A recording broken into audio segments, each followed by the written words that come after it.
जय हिंद साथियों। स्वागत है आप सभी का आज के अर्ली मॉर्निंग के इस करंट अफेयर्स के सेशन में। तो आज है 25 जुलाई 2025 और आज फिर से एक बार हम लोग चर्चा करेंगे आज के सबसे महत्वपूर्ण 10 करंट अफेयर्स पर। तो चलिए बिना देर किए शुरू करते हैं क्लास को और देखते हैं वन बाय वन करके। जैसा कि आज का पहला प्रश्न जो है कुछ इस प्रकार से है कि हाल ही में एम एस रामचंद्र राव ने किस उच्च न्यायालय के मुख्य न्यायाधीश के रूप में जो है शपथ लिया है। हाल ही में एम एस रामचंद्र राव ने किस उच्च न्यायालय के मुख्य न्यायाधीश के रूप में जो है शपथ लिया है।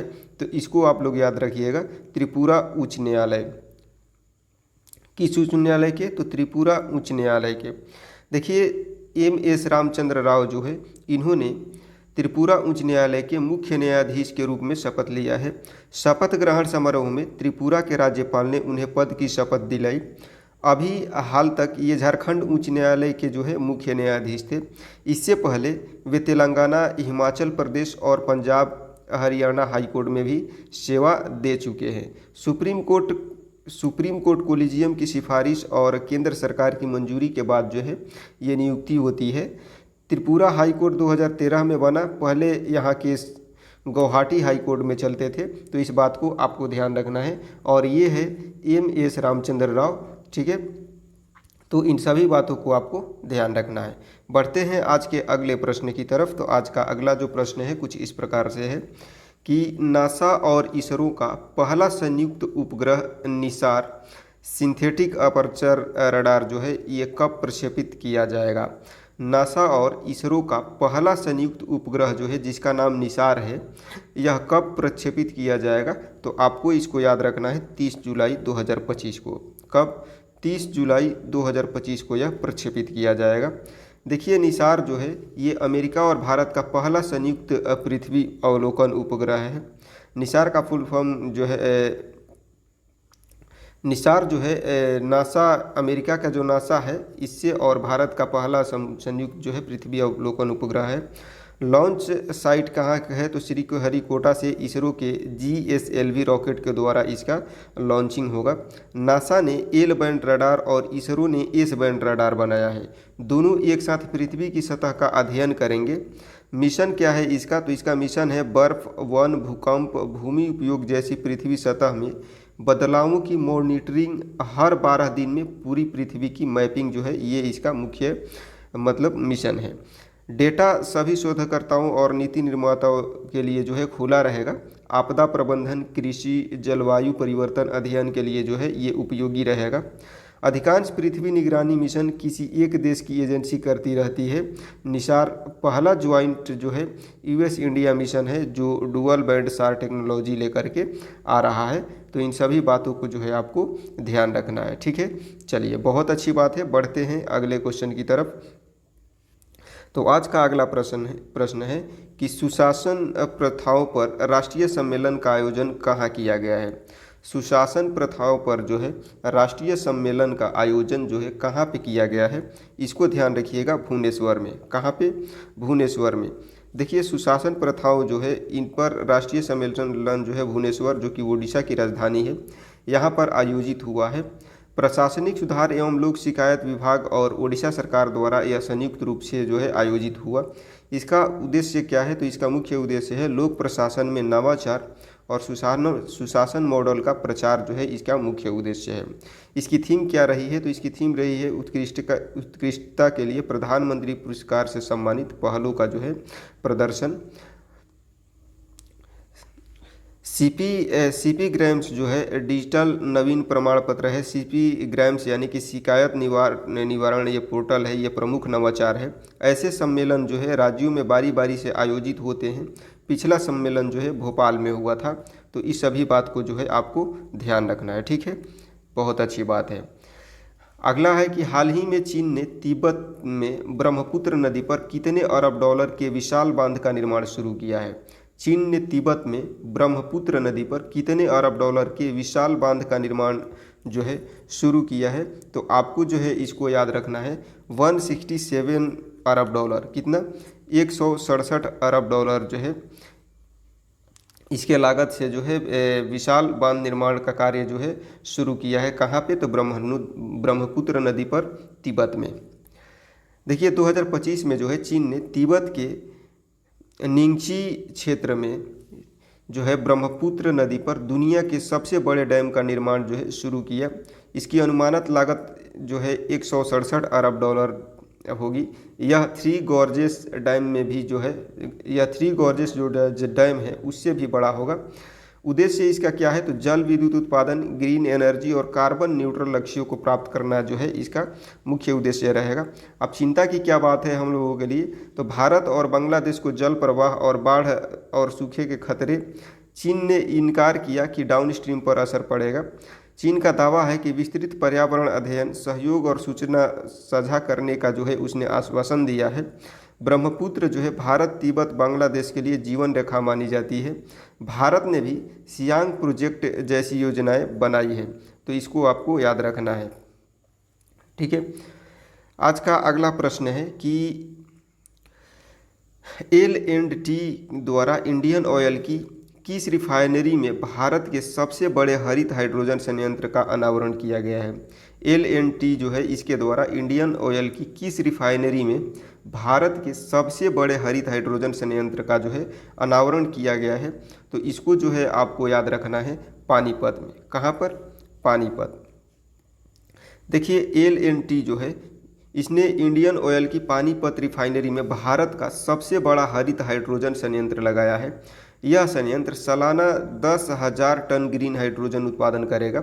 परियोजना राष्ट्रीय ग्रीन हाइड्रोजन मिशन का हिस्सा है जो भारत के नेट जीरो लक्ष्य को सपोर्ट करती है। संयंत्र निर्माण जो है स्वामित्व संचालन आधार पर होगा और अगले 25 वर्षों तक ग्रीन हाइड्रोजन सप्लाई करेगा।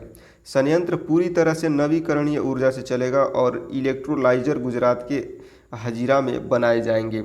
यह भारत का पहला बड़ा ग्रीन हाइड्रोजन प्रोजेक्ट है जो इंडस्ट्री में क्लीन एनर्जी का समाधान का उदाहरण बनेगा। तो इसको जो है आपको ध्यान रखना है। बात करते हैं नेक्स्ट क्वेश्चन की। तो कर्मचारी भविष्य निधि संगठन जो है इसने मई 2025 में कितने लाख सदस्यों को जोड़कर एक नया रिकॉर्ड बनाया है? आपको याद रखना है कि कर्मचारी भविष्य निधि संगठन यानी कि EPF जो है इसने मई 2025 में कितने लाख सदस्यों को जोड़ करके एक नया रिकॉर्ड बनाया है? तो आपको इसको याद रखना है 20 लाख सदस्यों को। कितने?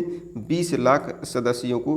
देखिए कर्मचारी भविष्य निधि संगठन जो है इसने 20.6 लाख नए सदस्यों को जोड़ करके मई 2025 में अब तक का ये रिकॉर्ड बनाया है। इस वृद्धि में जो है 18 से 25 वर्ष के युवाओं का दबदबा रहा, जिनकी संख्या लगभग 5.6 लाख थी। नए सदस्यों में करीब 2.62 लाख महिलाएं भी शामिल हैं। अप्रैल 2025 में EPFO ने 19.14 लाख सदस्य जोड़े थे, जिससे मई में वृद्धि का ट्रेंड जारी रहा।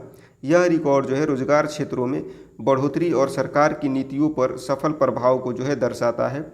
अब तक के सबसे बड़े मासिक सदस्य संवर्धन की तुलना में ये अधिक है, जो EPFO की सदस्य वृद्धि की तेजी को जो है दर्शाता है। तो इसको आपको ध्यान रखना है, EPFO यानी कर्मचारी भविष्य निधि संगठन। अगला क्वेश्चन है कि हाल ही में भारत के राष्ट्रीय मानवाधिकार आयोग ने कहाँ अपनी 2 दिवसीय ओडिशा खुली सुनवाई और शिविर बैठक का समापन किया? हाल ही में भारत के राष्ट्रीय मानवाधिकार आयोग ने कहाँ पर अपनी 2 दिवसीय ओडिशा खुली सुनवाई और शिविर बैठक का समापन किया? तो इसको ध्यान रखिएगा आप लोग, भुवनेश्वर में। कहाँ पर? भुवनेश्वर में। ठीक है, देखिए NHRC यानी कि राष्ट्रीय मानवाधिकार आयोग जो है इसने भुवनेश्वर जो कि ओडिशा की राजधानी है वहाँ पर अपनी 2 दिवसीय खुली सुनवाई और शिविर बैठक का समापन किया। इस दौरान 144 मामलों की सुनवाई हुई और लगभग 28 लाख रुपए की राहत राशि देने की भी अनुशंसा की गई। सुनवाई में हिरासत में मौत, महिला शिशु अपराध, पुलिस अत्याचार, बाल तस्करी जैसे गंभीर मानवाधिकार मामलों पर जो है चर्चा हुई। आयोग ने राज्य के मुख्य सचिव, DGP और वरिष्ठ अधिकारियों को संवेदनशील मामलों में सक्रिय रहने का जो है निर्देश दिया। NHRC की सुनवाई और शिविर राज्य सरकार और सिविल सोसाइटी के बीच बेहतर समन्वय का जो है माध्यम है। यह एक नियमित प्रक्रिया है जिसमें विभिन्न राज्यों में ऐसे शिविर और खुली सुनवाई होती रहती है ताकि मानवाधिकार संरक्षण जो है सुनिश्चित किया जा सके। बढ़ते हैं अगले प्रश्न की तरफ। तो आज का अगला जो प्रश्न है कुछ इस प्रकार से है कि हाल ही में किस बैंक ने अपना 44वां स्थापना दिवस मनाया और सतत एवं समावेशी ग्रामीण विकास के प्रति अपनी प्रतिबद्धता दोहराई। हाल ही में किस बैंक ने अपना 44वां स्थापना दिवस मनाया और सतत एवं समावेशी ग्रामीण विकास के प्रति अपनी प्रतिबद्धता दोहराई। तो इसको जो है आपको याद रखना है, नाबार्ड ने। किसने? नाबार्ड ने। देखिए, नाबार्ड जो है इसने 44वां स्थापना दिवस जुलाई 2025 में मनाया। यह बैंक ग्रामीण विकास, वित्तीय समावेशन और कृषि उन्नति में प्रमुख भूमिका निभाता है। इसकी स्थापना 1982 में हुई थी, जो ग्रामीण क्षेत्र के सतत एवं समावेशी विकास के लिए समर्पित है। स्थापना दिवस पर विभिन्न कार्यक्रम, प्रदर्शनी और नवाचारी पहलों का आयोजन होता है। नाबार्ड की पहले युवा, महिला उद्यमियों और ग्रामीण उद्यमों को सशक्त बनाने पर केंद्रित है। आरबीआई, एसबीआई और आईसीआईसीआई मुख्य रूप से जो है वित्तीय संस्था है, जबकि नाबार्ड खास तौर से ग्रामीण विकास के लिए कार्य करता है। ठीक है, तो इस बात को आपको बहुत ही अच्छे तरीके से ध्यान रखना है। अगला प्रश्न है कि सरकारी आंकड़ों के अनुसार जो है भारत के 8 प्रमुख कोर सेक्टर की वृद्धि दर जून 2025 में कितने प्रतिशत रही। सरकारी आंकड़ों के अनुसार जो है भारत के 8 प्रमुख कोर सेक्टर की वृद्धि दर जो है जून 2025 में कितने प्रतिशत रही, इसको ध्यान रखिएगा, 1.7% रही।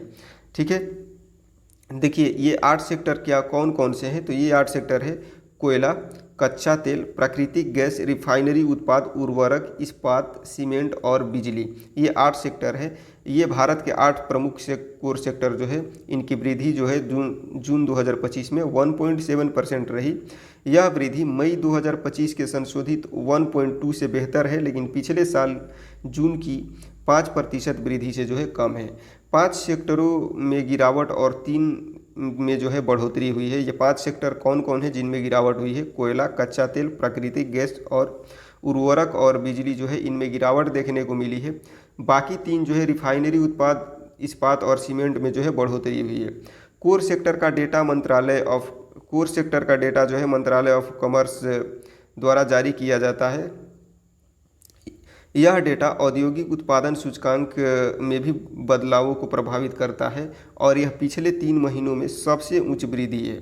ठीक है, तो इसको आपको ध्यान रखना है।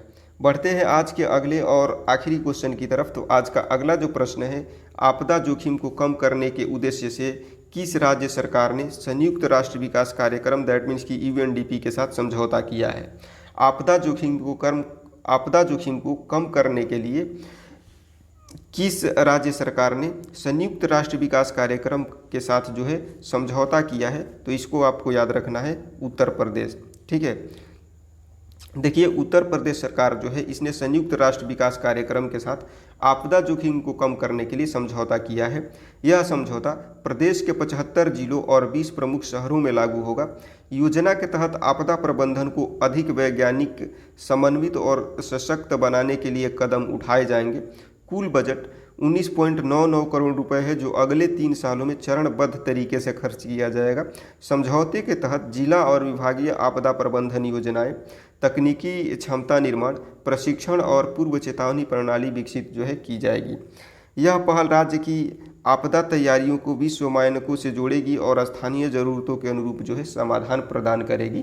तो इस बात को आपको ध्यान रखना है। तो उम्मीद रखता हूं कि आज के सभी प्रश्न जो है आपको बेहतरीन तरीके से समझ में आ गए होंगे और जितना भी मैंने आपको आर्टिकल समझाने का प्रयास किया वो सारी चीज़ें आप अच्छे से समझ गए होंगे। ठीक है, तो क्लास कैसा लगा कमेंट सेक्शन में मेंशन करना ना भूलें। अच्छा लगा हो तो लाइक करें, हेल्पफुल लगा हो तो अपने दोस्तों को भी शेयर करें। और अगर आप हमारे चैनल पर नए हैं और आपको लगता है कि आपकी प्रतियोगी परीक्षा की तैयारी को हम और बेहतर बना सकते हैं तो चैनल को सब्सक्राइब करना ना भूलें। मिलते हैं आपसे नेक्स्ट क्लास में, तब तक के लिए सबको जय हिंद।